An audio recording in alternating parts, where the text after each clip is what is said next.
नमस्कार। शब्दकोश के जन सरोकार में आपका स्वागत है। मैं मोहनलाल मोदी आज बात करूंगा तेलघानी बोर्ड की। एक कसमसाहट है साहू समाज में, तेली समाज में। मध्य प्रदेश शासन तेलघानी बोर्ड की घोषणा क्यों नहीं करता? घोषणा हो गई है तो अध्यक्ष की नियुक्ति क्यों नहीं हो रही? तो इस बारे में जब भाजपा कार्यालय, सीएम हाउस, राजनीतिक क्षेत्रों में, भाजपा के गलियारों में एक तफ्तीश की गई कि इसमें देरी क्यों हो रही है, तो जो विभिन्न माध्यमों से मामले सामने आए वो समाज के सामने चले जाएं, ताकि समाज एक धैर्य रखकर आराम से इंतज़ार करने की स्थिति में आ जाए कि हाँ, गाहे बगाहे ये घोषणा होनी ही है और इस पर अध्यक्ष की नियुक्ति होनी ही है। लेकिन देर क्यों है, इस बारे में थोड़ा सा कारण, और ख़ासकर जो उम्मीद लोगों ने लगाई थी, या रविकरण साहू जो जागृति रथ यात्रा के संयोजक रहे, उनको उम्मीद थी कि मैं बन जाऊंगा। आज भी उम्मीद है कि मैं बन जाऊंगा और हो सकता है बन भी जाए, शासन का अपना नज़रिया रहता है।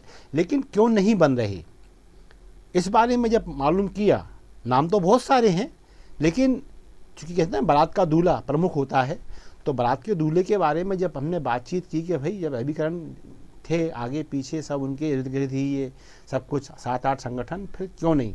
तो बात समझ में आई कि कारण तो बहुत से हैं कि वो क्यों नहीं बन रहे, लेकिन प्रमुख कारण एक है उनके किशोर समिति से उनका याराना। अब किशोर समिति कौन, आप ये समझ लें। किशोर समिति समाजवादी पार्टी के पूर्व विधायक हैं मध्य प्रदेश के लांजी विधानसभा क्षेत्र के, जो संभवतः बालाघाट जिले में आता है। किशोर समिति पर 17 आपराधिक प्रकरण पंजीबद्ध हैं। इनमें हत्या का प्रयास, हत्या की धमकी देकर पैसे ऐंठने आदि आरोप इन पर चस्पा हैं, और ये 17 के लगभग प्रकरण इनके ऊपर पंजीबद्ध पाए जाते हैं। इनमें से एक प्रमुख प्रकरण वो रहा जिसमें रविकरण ने किशोर समिति का सहयोग किया जमानत आदि में कि वो बाहर आ जाए। ये मामला था बालाघाट के जिला अध्यक्ष ब्राह्मण समाज के राजेश पाठक को उन्होंने धमकी दी, ऐसा पुलिस में आरोप है इनके ऊपर। और धमकी क्या थी कि यदि आपने मुझे पैसे ना दिए तो मैं आपके ऊपर गौ हत्याएं कराने का झूठा आरोप लगा के और मैं आपको फंसा दूंगा। और इनको मानव हत्या के मामलों में भी फंसाने की धमकी दी गई, ऐसा पंजीबद्ध पुलिस में रहा, और जिसके तहत ये गिरफ्तार हुए। किशोर समिति भोपाल से इनको गिरफ्तार किया गया।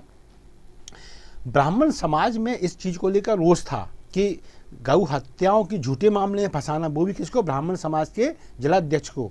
तो एक बड़ा मूवमेंट इन्होंने ब्राह्मणों ने किया, और ये स्पष्ट उन्होंने आरोप लगाया कि किशोर समिति जो रविकरण के मित्र हैं, उन्होंने धार्मिक भावनाएं भड़काने का प्रयास किया।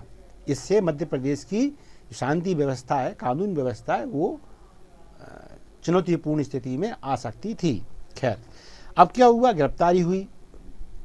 उस बीच रविकरण जी का बड़ा सक्रियता देखी गई कि कैसे भी किशोर समिति बाहर आ जाए, और फिर जमानत हुई, बाहर आए। उस बीच सामाजिक बंधुओं को ध्यान भी होगा कि काफ़ी मालाएं पहनाई गई। एक जेल से उनको माला लाद कर विजय जुलूस के रूप में कार्यक्रम स्थल तक लाया गया, और समाज के लोगों पर भी दबाव था कि वो उनका स्वागत करें, मालाएं पहनाएं, ये करें, सब कुल मिला ये सब हुआ।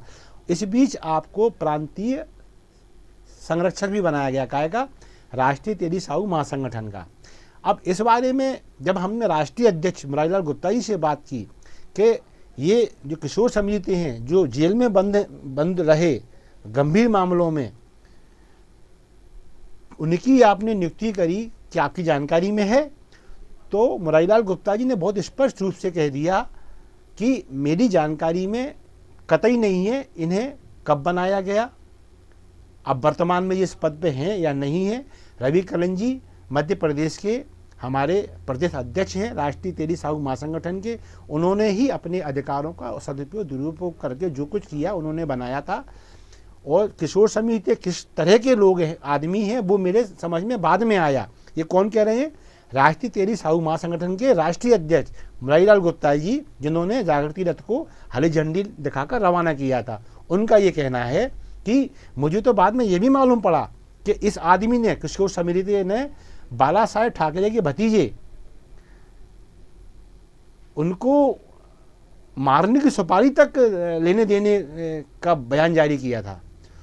तो कुल मिला के उनका कहना यही है कि मैं किशोर समिति की नियुक्ति को लेकर कतई कहीं वो सहमति में नहीं था और ना ही मुझसे सहमति ली गई और ना मुझे विश्वास में लिया गया और ना ही मुझे जानकारी दी गई कि बनाया गया है या अब है या नहीं है। ठीक है, अब आगे चलते हैं कि ये तो कुछ भी नहीं था।